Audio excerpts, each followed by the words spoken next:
kò sí ẹni tó lòun fojú rí Ọlọ́run. ẹni míì ó mọ ọ̀nà kò ní lọ ọ̀nà alọ̀gbàgbọ́nà. Ìṣẹ̀ṣe sì wà moving episode. Ẹ jọ̀wọ́ ẹ dákun ẹ bá wa subscribe sí channel yìí at Abi Olóòtú.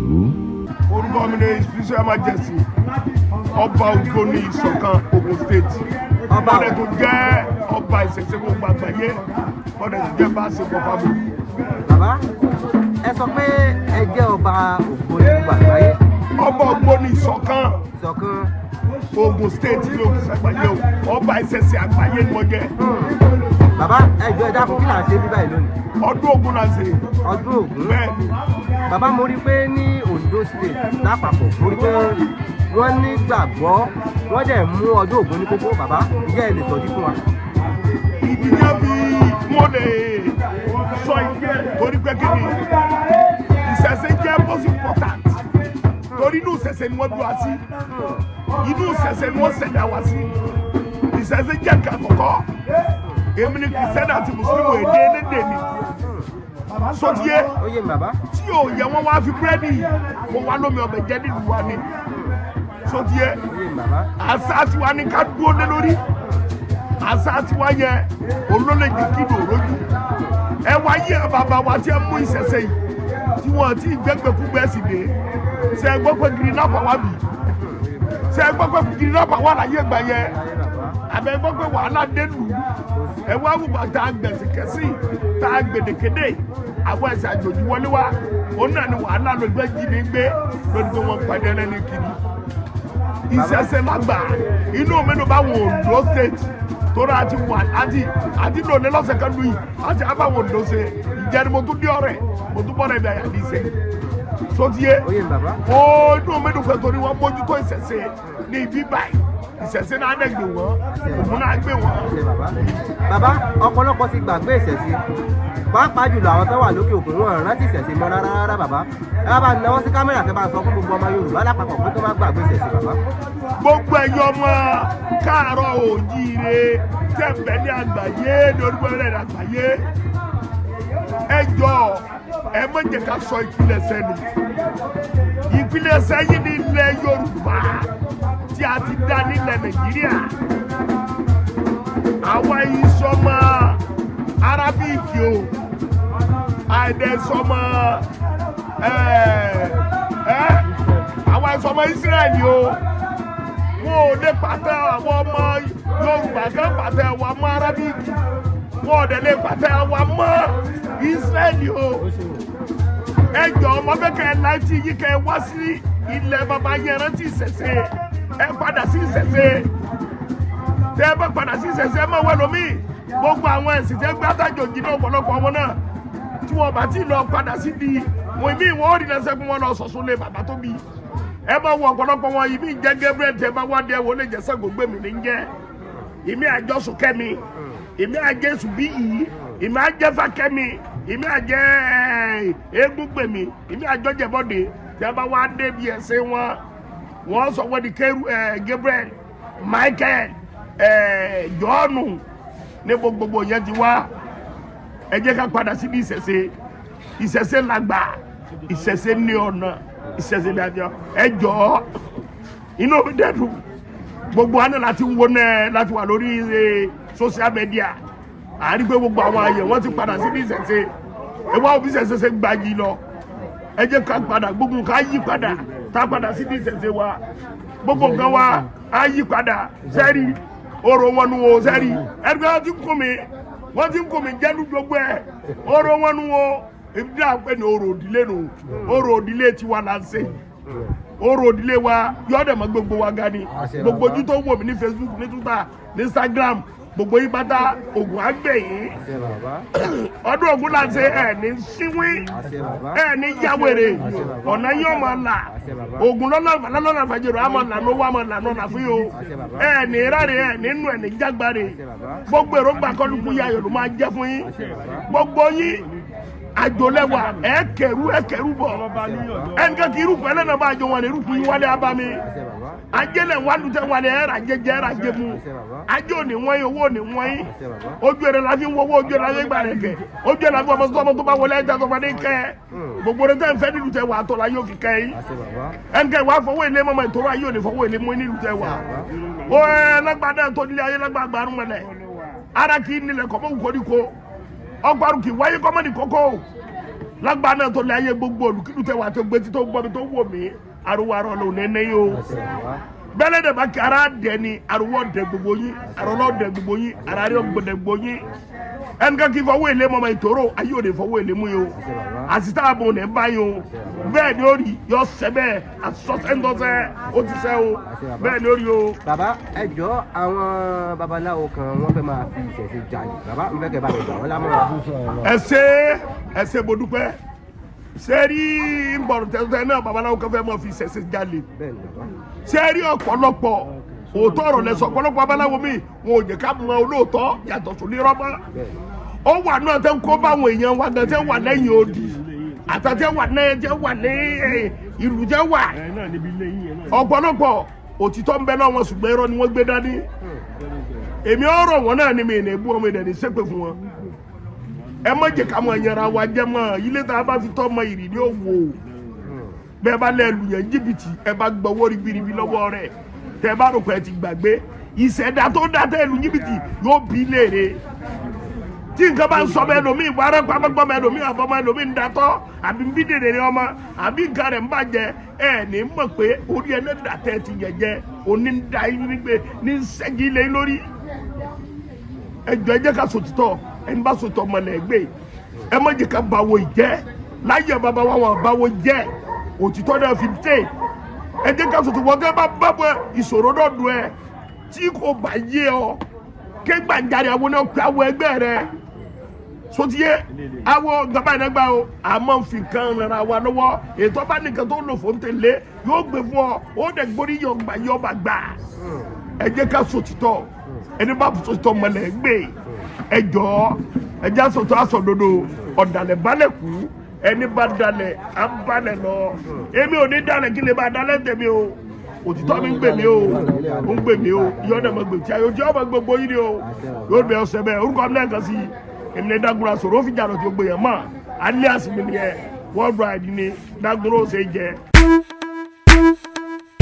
Dapsy Concept ìròyìn dáfojúbà oríṣẹ́ ńlá mojúbà iṣẹ́ ńlá náà ń ṣe. Dapsy Concept Studio iléeṣẹ́ ayàwòrán amáwòtán rokoṣo kékeré kọ́lẹ̀ fàn lọ́dọ̀ òjòlá kò léjò àfojúdi kékeré kọ́ ni Dapsy Concept Studio nínú àwọn tó ń ya video production nílẹ̀ films and musical video shots wedding video show commercial video show real estate video show professional photo show event photo show birthday photo show model photo show burial photo show kiddies photo show maternity photo show video editing photo editing graphics designer Dapsy Concept Studio gbogbo ayé ló ń kó kìkì rẹ̀ iṣẹ́ ẹni ní sọ ní di gbajúgbajà láwùjọ renting of equipment like camera light and drone makeup and social media productions available kókó lànà fàdítì kábàániyàwòrán kó mọ́lẹ̀ ránkoṣo pẹ̀lú oríṣiríṣi fídíò camera with special different effects Dapsy Concept Studio gbàngbàngbà la wà ní opposite Progress Academic School off Titilayo Sawmill ọ̀rẹ́ Òdìgbòlókù Government Ondo State pé 08138470718 tàbí 08075581040 Dapsy Concept Studio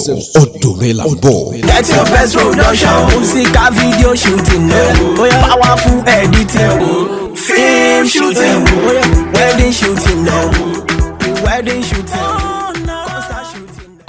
gbogbo tí ó kù bí àti orúkọ tí wà láti lónìí èmi náà máa kọ́ra ìrọ̀mọ́ nílẹ̀ èmi náà máa rẹ́rìn pàdé ìgbàlódé ẹ káàárọ̀ ẹ káàbọ̀ bàbá ìyáàkọ̀bàjà tó ń sọ̀rọ̀ rẹ̀. orúkọ tèmi ni ìfàgbẹ̀mí ṣàwọ́jù chief ẹgbẹ̀dí ọ̀fọ̀rẹ̀ kingdom. Bàbá tí babaláwo ni. Bẹ́ẹ̀ni, babaláwo ni. Ògbódò àwọ̀ ni mí. Bàbá ìyá máa ń dá ìrẹ̀. Bá ìyá máa ń dá ìrẹ̀. mọ́dà lọ. Ilé máa ń lò láti ìgbà ìṣẹ̀lẹ̀ ní Ó ṣe ẹ̀rọ bẹ́ẹ̀ olùkọ́ ń lò nígbà ló. ọ̀pọ̀lọpọ̀ wà tó jẹ́ pé ọkùnrin náà máa ń lò àbá àti jẹ́ pé wọ́n ṣe Obìnrin mo bá lọ́wọ́ bàbá tó bí mi lọ́mọ ọdún bí lọ́wọ́ obì ló ń jà obìnrin ká ti bẹ obìnrin bẹ́ẹ̀ ọdún tó máa ń kó sí ní ẹgbẹ́ ṣíà tó obìnrin bàbá ti máa ń jà obìnrin náà kò lè mọ owó ẹ̀ dáadáa. irú àmọ̀ràn wo ẹnì kan wà fún àwọn tó jẹ́ pé wọ́n nígbà kan wọ́n Àmọ̀ tí máa gbà wọ́n ní pé ṣe rí ìgbàgbọ́ orí ojúdé ọ̀sẹ̀ kẹ̀kẹ́ lẹ́ni ìgbàgbọ́ dé ìgbà tí mo bá lọ́wọ́ bàbá mi gan báyìí mú sí wáyé orí mò ń jẹ́ mi sí mo fi dúró lórí ìṣẹ̀ṣe ní ìlú ọ̀rẹ́ bá wọ́n tún fi ṣẹ̀ṣe àmọ́ ní ìṣẹ̀ṣe náà nítorí gọ́ọ̀mẹ̀ntì ní Ondo state wọ́n fi ṣe Mayegun of Ondo state ìṣẹ̀ṣe Ondo state tí mo yàn mọ́ta ọmọ ọmọ ẹgbẹ́ lọ́mọ ń pé ìṣẹ̀ṣe òun làgbà iṣẹ́ tó bá ti ń ṣe wọ́n ní nọ́ọ̀sì o wọ́n ní kagbọ́n bẹ́ẹ̀ wọlé gbogbo ìṣẹ̀ṣe ni adó òkú náà ṣe náà ní ẹgẹdí tí wọ́n mú òkú gbogbo lọ́dún gbogbo àyàdì àwọn àgbà àdìlíbà fún àyàdì tó àyàdì báyìí òun ló lò kú. wọ́n ní kí òun Oríṣiríṣi ogun méje.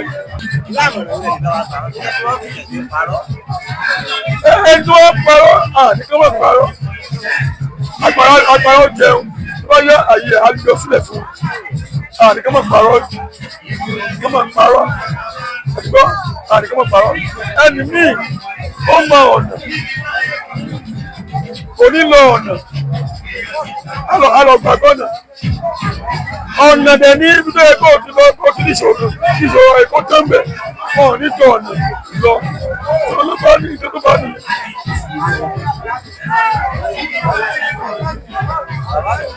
títí ìjọba wa yọ ìwé títí ìjọba yọ lókè àwọn sàwọn ẹni lè má lè fi yọ lórí ìjọba ó lò pẹ́tọ́ láyé ó lọ ọdún mẹ́ta. Tí ìdí bá yọ gbogbo ògùn ẹ̀dún mẹ́ta tí ìdí bá yọ gbogbo ògùn ẹ̀dún mẹ́ta tó lè jìnnà bẹ́ẹ̀ ni tó jìnnà dáadáa agbára Ọlọ́run ẹgbẹ́lẹ̀ tó ní wọ́n fẹ́ lọ kẹ́rí wọ́n fẹ́ lọ kẹ́ títí ṣe hospital tí mo rẹ̀ ṣe tó lè wọlé padà. ẹ máa tọ́jú arápá. Wọ́n gbọ́ ẹ̀dùn tọ́jú arápá o. èmi máa ń nífẹ̀ẹ́ fún yẹn pé ìwọ́lé ìwálé torí pé àwọn ọ̀pọ̀lọpọ̀ ìwọ́lé ìwọ́ pé òkú kan ó sẹ́kùn ìwọ́ mẹ́fà ìjọba ìwé ti pé òkú kan sẹ́kùn ìwọ́ mẹ́fà ìwọ́ bàbá ń bẹ̀ ìjẹ́ ẹ̀rù bá mi dárúkọ àwọn sílẹ̀ tó yẹ pé ilẹ̀ bá ṣe ẹ̀rù bá ti. Iṣẹ́ tí mo máa ń ṣe bí mo ṣe wà yìí oògùn tí mo máa ń pọ̀ ó pọ̀ tí mo lè bá lọ́wọ́ bàbá mi ní. Táwọn ẹgbẹ́ ọkọ̀ lọ́wọ́ èèyàn àwọn ẹgbẹ́ ọ̀dọ̀ lọ́wọ́ èèyàn bá ṣe oògùn wọn ò ní lè gbà láyé. ẹni tó bá fẹ́ gba ọkùnrin lọ́wọ́ èèyàn. Bẹ́ẹ̀ ni àbẹ́ ẹgbẹ́ lọ́wọ́ èèyàn ẹ bá bẹ́ẹ̀ yàn. ṣiṣẹ́ oògùn sí wọn ò lè ní gbà bẹ́ẹ̀ ni wọn ò lè ní gbà láyé wọn ò lè ní gbà. Oògùn olè mo mọ̀ dáadáa. wọ́n bá jí nǹkan èèyàn lọ. Bẹ́ẹ̀ ni ká ṣe nǹkan síbẹ̀ ká ṣe ilé tù. ẹ kò ní pa òògùn olè dáadáa. Dáadáa tó dájú. ó lè bá jalè tó bá Bẹ́ẹ̀ fẹ́ ni bẹ́ẹ̀ ni ẹ bá wọn ní ojú ẹ̀ jáde. àbújáde. Yorùbá iṣẹ́ ńlá ni. mo ní pé òkúńdú àwọn olùsè iṣẹ́ bẹ́ẹ̀. a rí àwọn ọ̀pọ̀lọpọ̀ tó jẹ́ pé wọ́n lọ àwọn ní wọlé ẹ̀rọ àkọ́bà ìwà ẹ̀rọ àkọ́bà nígbà tí ìyẹn bá rà pẹ́ ní rí ìpàdé lẹ́bi pé olè yóò wá dà pọ̀ padà. Wọ́n ní ògùn tí ò bá dájú ewé rẹ̀ ò tí ì pé tí yóò bá dájú ewé rẹ̀ ò pé bàbá ẹ̀ láyé. oògùn tí ò ṣiṣẹ́ ewé rẹ̀ ó kù díẹ̀ ni o ewé ò pé ni. Wọ́n ṣe ṣe tí bá ti ṣe nǹkan ẹ̀ sílẹ̀ wọ́n padà wá síbẹ̀ yẹn wọ́n á mú wọn. Wọ́n padà wá tó tó fún ọ̀pọ̀lọ̀ wọn mú wọn. Orúkọ tó ní ti ságbèmí ṣàwòjì chief ẹgbẹ̀bí ọmọ rẹ̀ kíkọ.